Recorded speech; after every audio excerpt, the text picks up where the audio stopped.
Egunon Deneli. Nous sommes les deux coprésidentes de l'association AIBA, Catherine, Maïka. C'est une association qui se trouve dans la vallée des Aldudes, composée de 3 communes, Banca, Aldude et Urepel, à l'intérieur du Pays Basque. L'association a été créée il y a à peu près 25 ans. Elle se compose essentiellement au départ de commerçants et d'artisans, et ensuite sont venus très vite les agriculteurs pour organiser les premières portes ouvertes de la vallée, qui va montrer les élevages, l'artisanat local, l'économie existante dans nos 3 villages. En 2012, l'association prend vraiment un virage décisif et elle va réunir tous les élus, mais pas seulement, surtout les habitants, tous ceux qui veulent s'impliquer dans leur vallée, dans leur village, pour travailler ensemble sur leur avenir. En 2012, l'association choisit le thème de la vallée des Aldudes en 2030, ce qui permet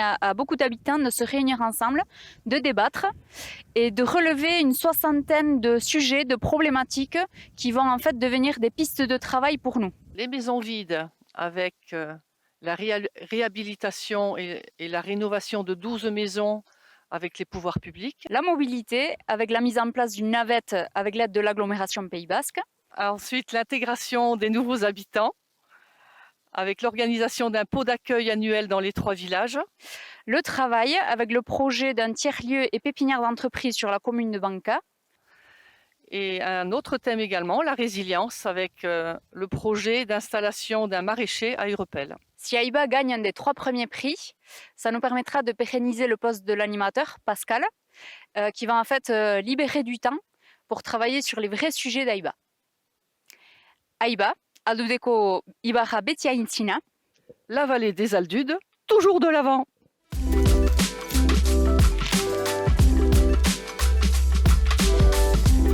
Bonjour, je m'appelle Séverine. Aujourd'hui, je suis là pour vous présenter le tournesol rose.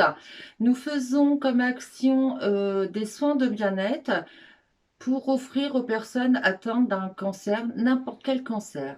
Il faut savoir qu'avec Mathilde, nous avons créé cette association en mai 2021 car nous avions eu toutes les deux un cancer du sein et qu'à Barentin, il n'y avait rien pour nous. Il fallait qu'on aille sur Rouen. Et quand on est malade, c'est très compliqué. Pourquoi ce nom? Le tournesol rose, c'est pour rendre hommage à une amie disparue en décembre 2020, Aurélie, qui avait aussi un cancer du sein, comme nous, et malheureusement, elle est décédée et elle adorait les tournesols. Du coup, le tournesol est pour le cancer du sein rose. Si nous gagnons le prix version féminin, nous aimerions offrir un endroit cocooning aux personnes atteintes de cancer, mais aussi leurs conjoints, les enfants, et pouvoir faire de cet endroit un endroit comme à la maison, qui se sentent bien chez eux, et pouvoir offrir tous les soins de support et élargir notre public.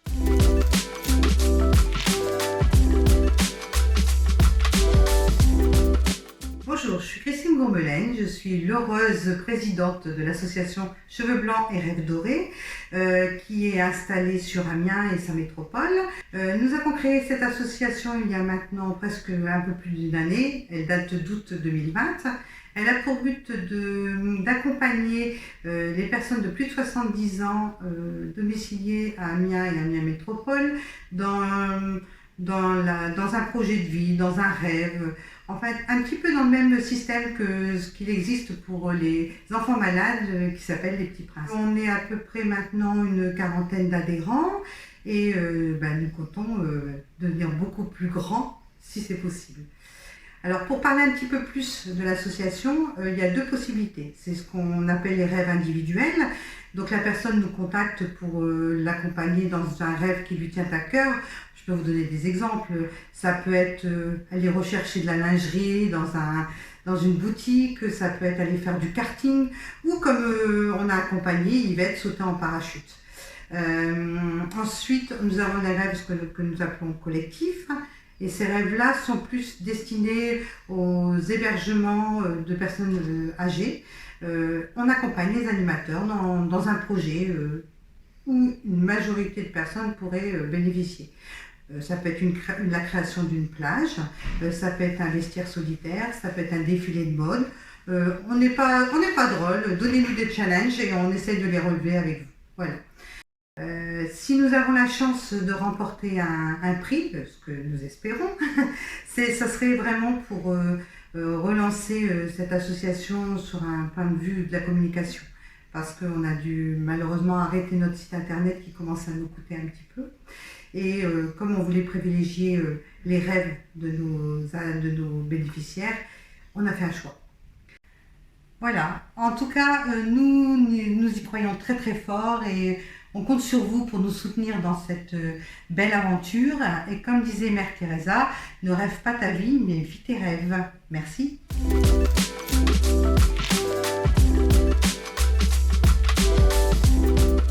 Bonjour, je suis la présidente des Arbres Corésiens. J'ai ouvert mon association dans le but d'apporter mon soutien aux parents, car je me suis rendu compte quand j'ai ouvert mon cabinet il y a 1 an sur Brive, quand je suis arrivée en Corrèze, je reçois énormément d'enfants avec des personnalités atypiques. Et lors des échanges avec les parents, beaucoup m'ont rapporté avoir des difficultés à être accompagnés eux-mêmes, que ça soit avec les établissements scolaires où des fois les conversations sont un petit peu fermées, ou les mises en place d'aménagements sont un petit peu difficiles aussi. Dans le montage, par exemple, aussi des dossiers MDPH, voilà, un manque d'information, un manque d'accompagnement. J'ai donc pris la décision de créer l'association pour, en plus d'apporter le soutien en thérapie aux enfants, d'apporter un soutien supplémentaire aux parents en les aidant. Nous sommes actuellement une équipe de 4 personnes. Il y a une orthopédagogue qui, elle, s'occupe de toute la partie apprentissage scolaire, troubles des apprentissages plus spécifiquement. On a une art thérapeute qui, elle, va s'occuper de tout ce qui est partie créatif, artistique, atelier qu'on peut proposer au sein de l'association. On a une psychologue aussi qui s'occupe des ados et des adultes, et il y a moi-même qui m'occupe de toute la partie administrative, relations établissement, relations structure, plus le suivi thérapeutique des enfants. On a en projet normalement l'ouverture d'une école qui va s'appeler l'Atypique en septembre 2022. On va suivre le programme de l'éducation nationale tout en apportant une touche supplémentaire pour tout enfant atypique, notamment les hauts potentiels, les enfants ayant des troubles 10, l'autisme, des TDA avec ou sans hyperactivité. Et donc on proposera en plus du cursus normal et du programme de l'éducation nationale des ateliers artistiques, des sorties, de la découverte, voilà, tout autour de l'art. Et donc si je venais à gagner le premier prix, ou le deuxième ou le troisième, ça serait de l'argent qui sera investi pour l'ouverture de cette école. Voilà, donc on croise les doigts, on attend l'autorisation. Merci beaucoup pour votre écoute. À bientôt.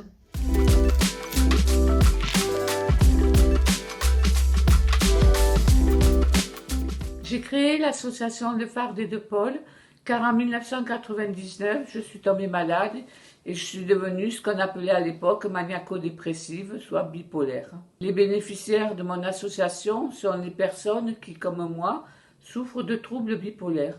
Mon association organise des groupes de parole, il y en a 3 par mois, pour l'échange et le partage. Après, on organise des ateliers thématiques sur le logement, la réinsertion qui marche avec le logement. Après, on organise aussi des ateliers de reprise de confiance en soi, très important dans notre maladie. L'association intervient dans différentes instances et dans des conférences. On dépasse les 50 personnes et en 2015, nous étions 7 adhérents. Si je remportais ce concours, on s'échapperait en Camargue pendant 2 jours avec mes adhérents dans cette terre sauvage et salée que j'aime tant et et que j'espère leur faire découvrir de tout cœur. J'aimerais organiser des ateliers d'art-thérapie et de méditation de pleine conscience et de musicothérapie. Et je dédierai mon prix, une partie de mon prix, à une association pour les enfants souffrant de troubles psychiques. Et je ferai aussi la création d'un site internet.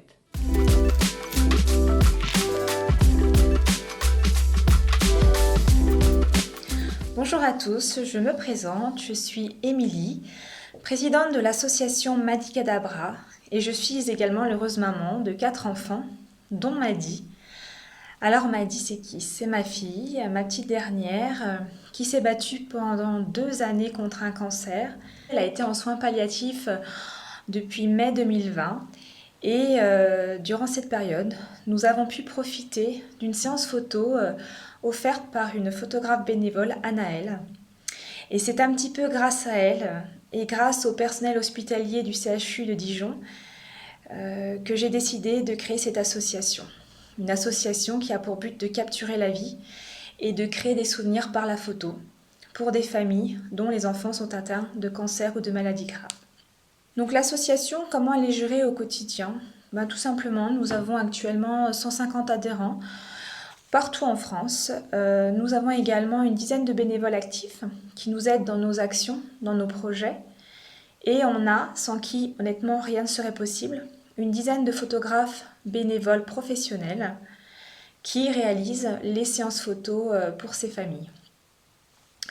Donc nous avons des demandes qui commencent à aller de notre région Bourgogne-Franche-Comté à la région Champagne-Ardenne, de Bretagne ainsi que de la région parisienne.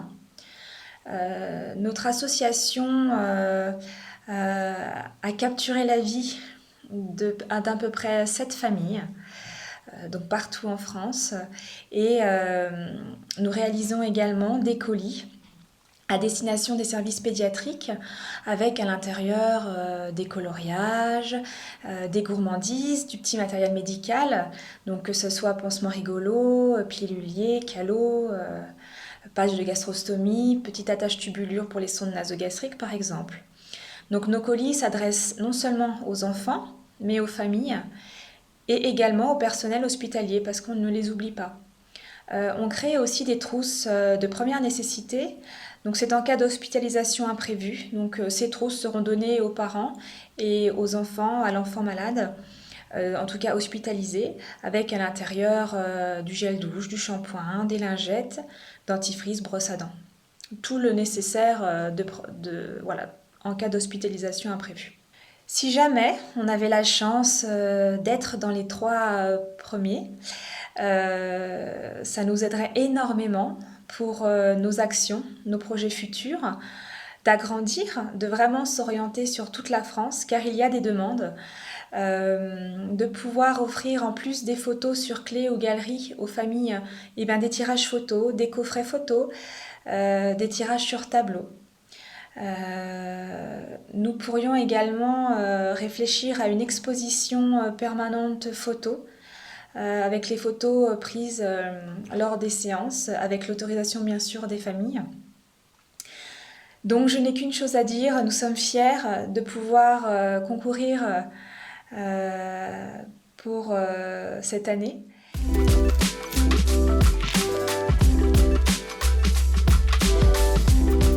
Bonjour, je suis Cécile Tarquini, déléguée générale de l'association Le Filon.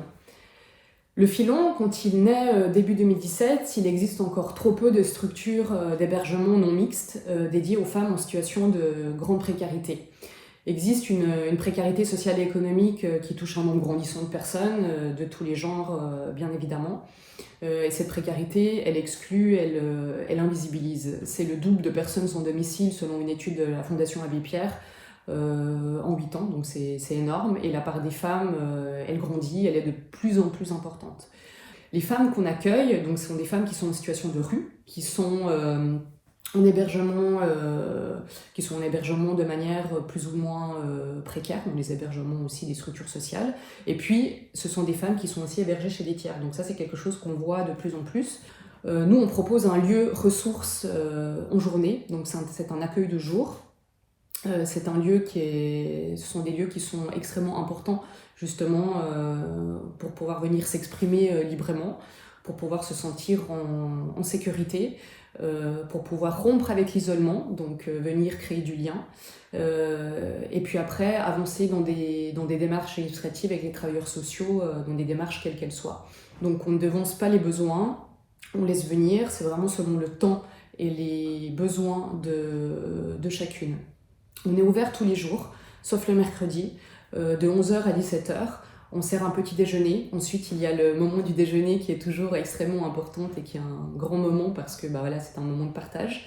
On est 4 salariés, on a 10 bénévoles à peu près et on accompagne entre 20 et 25 femmes.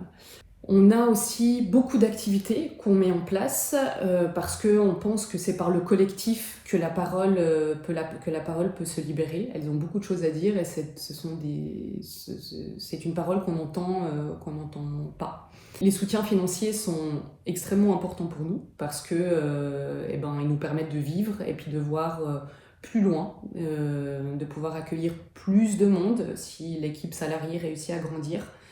Mais déjà, ça nous permet de soutenir en fait l'équipe salariée, d'avoir des professionnels. C'est extrêmement important d'avoir aussi des professionnels au sein d'une structure qui soient préparés, qui se forment.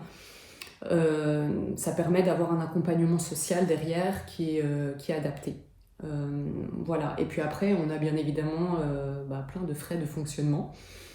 Un loyer à payer dans un espace qui doit être pérenne, donc qui doit être sur le long terme pour pouvoir se poser et puis accueillir dans des bonnes conditions. Il y a l'entretien du lieu aussi également qui est extrêmement important.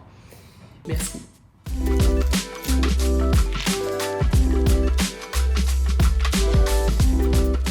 Tout le monde, alors moi c'est Angie et je fais cette vidéo pour le magazine Femina car je suis sélectionnée pour concourir au trophée des solidarités. 1, 2, 3 Soleil, c'est une association créée à mon initiative en septembre 2013 pour venir en aide aux jeunes en souffrance et pour soutenir les parents tellement démunis devant les problématiques liées à l'adolescence. Alors 1, 2, 3 Soleil, qui sommes-nous? On est d'abord une équipe de bénévoles soudés pour la bonne cause qui œuvre depuis maintenant 8 années auprès des ados et des parents qui ne trouvent pas de solution. Un projet un peu fou à la base où j'ai réussi à embarquer un équipage aussi fou que moi pour me soutenir depuis toutes ces années, car il ne faut pas se mentir, la gosse des gamins qui vont mal, souvent décrits comme des rebelles, n'est pas la cause la plus facile à défendre. Qu'importe, j'y crois et j'y croirai toujours car ces jeunes en mal de vivre qui décrochent du système scolaire, qui ne croient plus en cette société, c'est notre avenir, ce sont des jeunes adultes en devenir, alors faisons en sorte de les aider pour qu'ils représentent dignement notre société de demain. Alors comment on les accompagne? Quels sont nos supports? Eh bien nous bossons essentiellement en lien avec la nature, l'environnement, l'écologie, la récup, les valeurs humaines, le b.a.-ba de la vie. En plus de ça, on a un accompagnement individualisé qui se dit sensitif, que j'ai pu construire au fur et à mesure de mon parcours d'éducateur, en prenant en compte essentiellement le ressenti de l'adolescent. On va aller chercher ce qui fait mal au fond de lui, on va détricoter autour des projets, en passant forcément par le ressourcement, grâce à notre site apaisant et magique, basé dans un moulin entouré d'animaux qui ont tous leur propre histoire, où nous animons des ateliers émotions, la médiation animale et les valeurs citoyennes en lien direct avec les bénévoles. 8 ans de bénévolat qui ont permis d'ouvrir les portes d'un système social bien rodé, puisqu'à ce jour, nous sommes soutenus par le Conseil départemental du Pas-de-Calais. Et grâce aux différents élus que nous avons pu rencontrer, même l'État aujourd'hui croit en ce projet fou. Alors depuis juin 2021, nous avons créé le premier établissement à titre expérimental, un lieu de répit pour les ados, un projet associatif qui s'est professionnalisé grâce au recrutement de 7 personnes qui cohabitent avec les bénévoles. Alors, oui, votez pour nous, au nom des ados 1, 2, 3 Soleil, au nom des bénévoles, au nom de la team du répit, mille merci.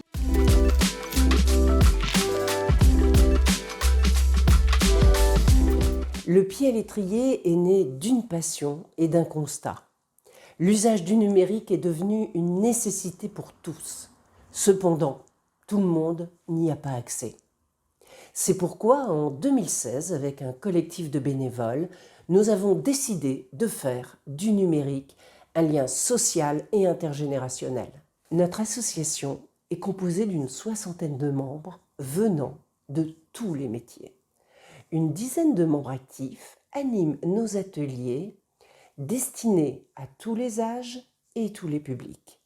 Que ce soit dans les communes rurales, nos points d'accueil, les écoles, nous mettons à disposition les ressources et les matériels afin d'accompagner les apprenants à mieux utiliser les applications du quotidien. Si nous gagnons le premier prix, cela va nous permettre de développer nos points d'accueil et nos ateliers.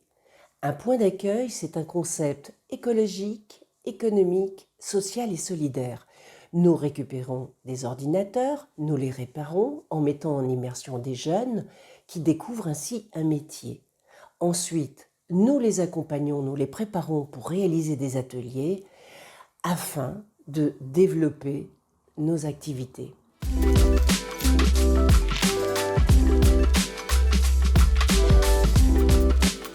Bonjour, je suis Dominique Copro de Chalon-sur-Saône. Le Soleil Bleu est un collectif. Pourquoi un collectif? Parce que les associations chalonnaises, et il y en a 10 dans le collectif, ont toutes des spécificités très fortes. L'autisme est un spectre avec beaucoup de facettes. Et je pense qu'un collectif était important pour donner de l'unité, de la force, de la représentativité à ce qu'est l'autisme.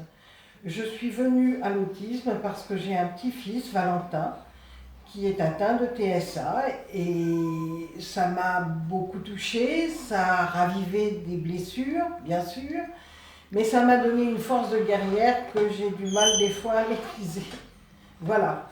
Il y a 10 associations donc dans le collectif. Ce que nous voudrions faire cette année, en 2022 en tous les cas, c'est faire un salon de l'autisme pour présenter aux parents de tous les enfants issus de la neurodiversité, c'est-à-dire pas seulement l'autisme mais les troubles 10 aussi, toutes les associations qui s'en occupent du sport adapté aux loisirs, localement, parce que moi je crois beaucoup au territoire et je crois beaucoup au face-à-face, aux liaisons entre les gens pour parler de choses difficiles dans la réalité à vivre. Donc, nous voulons faire donc ça et on est en train de préparer une formation professionnalisante pour les autistes et les 10 qui le peuvent et qui le souhaitent, bien sûr, une formation à l'informatique, puisqu'il y a une formation qui vient d'être créée par la CNAM et j'aimerais beaucoup qu'une classe soit créée pour ces enfants, pour les mettre en valeur, pour montrer qu'ils sont capables de faire des choses et qu'avec un suivi, une attention et un amour, voilà, ils peuvent réussir.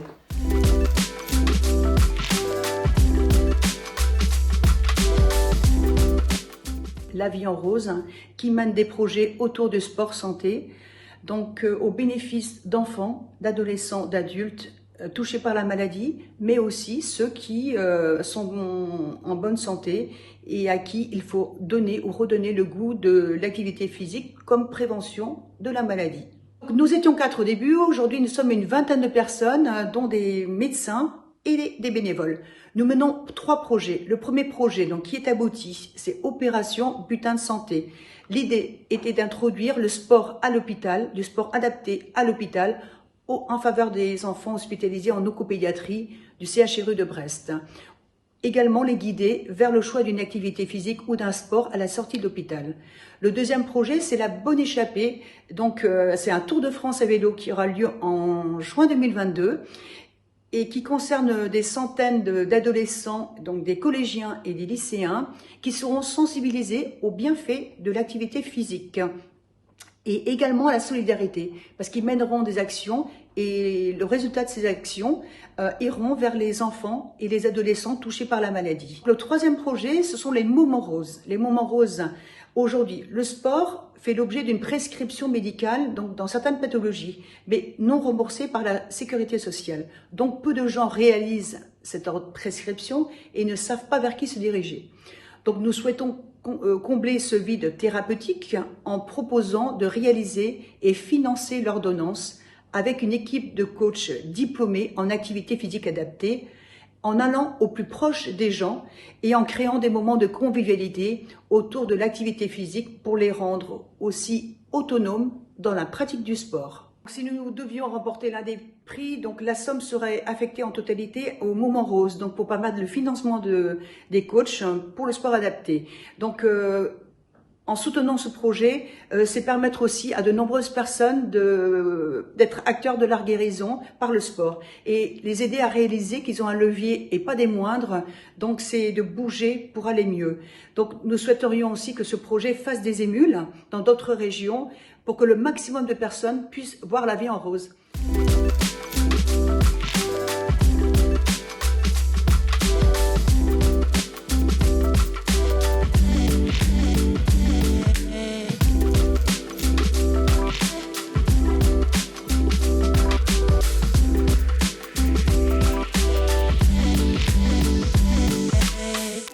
Bonjour tout le monde, voilà, nous avons créé l'association Endométriose Corse pour aider les femmes atteintes dans les papiers administratifs, dans les déplacements sur le continent. Nous avons aidé depuis l'année 2016 plus de 300 femmes. Si nous reportons le prix, ça permettrait aux femmes atteintes qui ont des problèmes financiers à partir sur le continent et se faire traiter et être prises en charge à 100%. Voilà.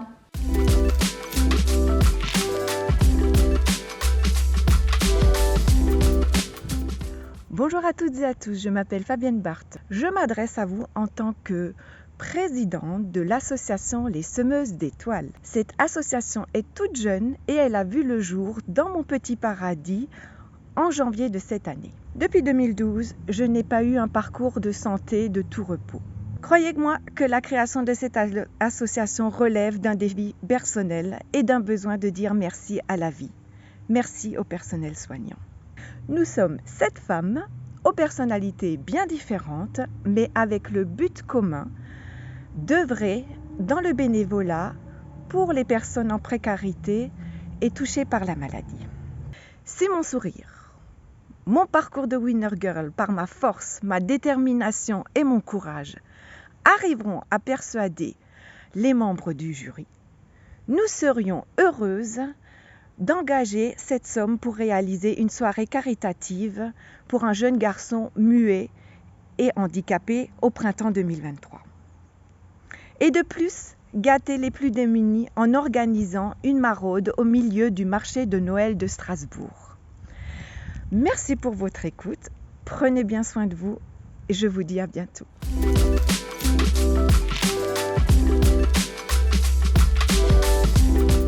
Bonjour, je m'appelle Alissa et quand j'étais enfant, j'étais placée à la protection de l'enfance parce qu'il y avait des dysfonctionnements dans ma famille. Quand je suis sortie de la protection de l'enfance, j'avais 19 ans et je me suis retrouvée sans abri, sans diplôme et puis sans entourage, j'étais isolée. En fait, c'est pas que moi qui suis dans cette situation, c'est 40% des jeunes sans abri qui sont des anciens de la protection de l'enfance, 70% d'entre eux qui n'ont pas de diplôme et 20% d'entre eux qui disent qu'ils n'ont absolument personne sur qui compter. Avec des pairs, c'est-à-dire des personnes qui ont vécu cette situation singulière d'avoir été placées enfants, on s'est mis autour de la table et on a échangé sur ces chiffres qui nous choquaient. On a décidé ensemble du coup de créer l'antenne locale du collectif national Repère. On est à Nantes et on agit sur tout le département de la Loire-Atlantique. Repère 44 est né. C'est une association qui a été créée par et pour les jeunes de 16 à 25 ans pour briser l'isolement et s'entraider sur les problématiques diverses qu'ils rencontrent, qui peuvent être liées à l'hébergement, au logement, à la recherche d'emploi, de formation et d'autres problématiques. L'idée, c'est que nous qui ne sommes pas travailleurs sociaux, on va travailler de manière privilégiée avec, par exemple, la CAF, les assistantes sociales ou d'autres acteurs de ce qu'on appelle le droit commun. Parfois, le droit commun n'arrive pas à répondre à ces problématiques dans l'urgence.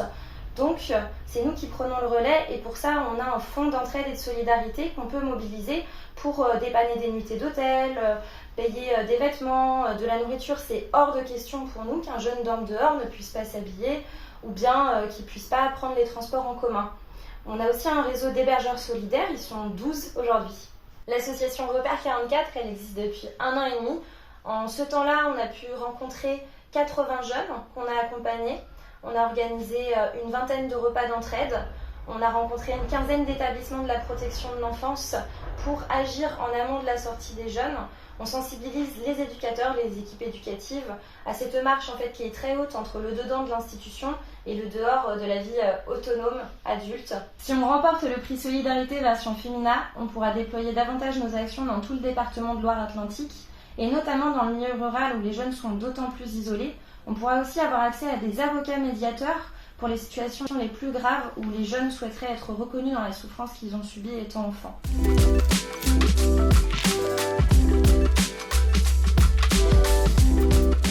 Je suis Marion Vézan-Roland, directrice du foyer Notre-Dame des Sans-Abris, une association qui œuvre dans le Rhône pour l'accueil, l'hébergement et l'insertion des personnes les plus précaires.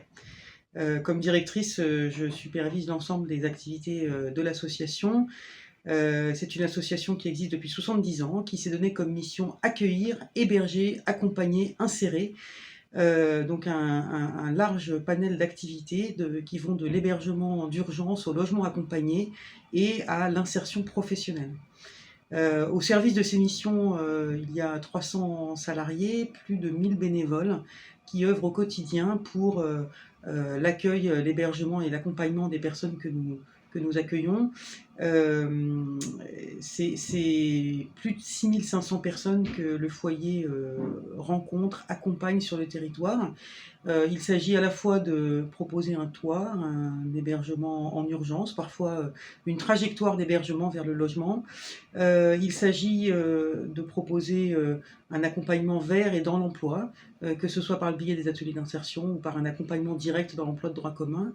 Et donc chaque année, le foyer rencontre et accompagne plus de 6500 personnes sur ces différentes missions. Alors si le foyer Notre-Dame des Sans-Abris est lauréat de l'un des 3 prix, évidemment les missions et les besoins de financement sont nombreux.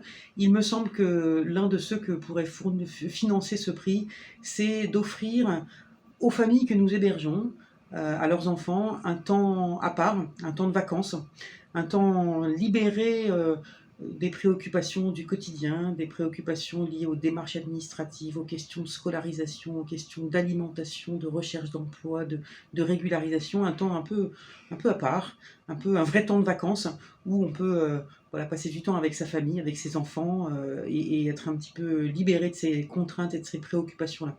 Je crois que c'est un temps que beaucoup des gens que nous accompagnons ne connaissent pas, n'ont pas la chance de connaître et il me semble que nous pouvons le leur offrir une fois de temps en temps.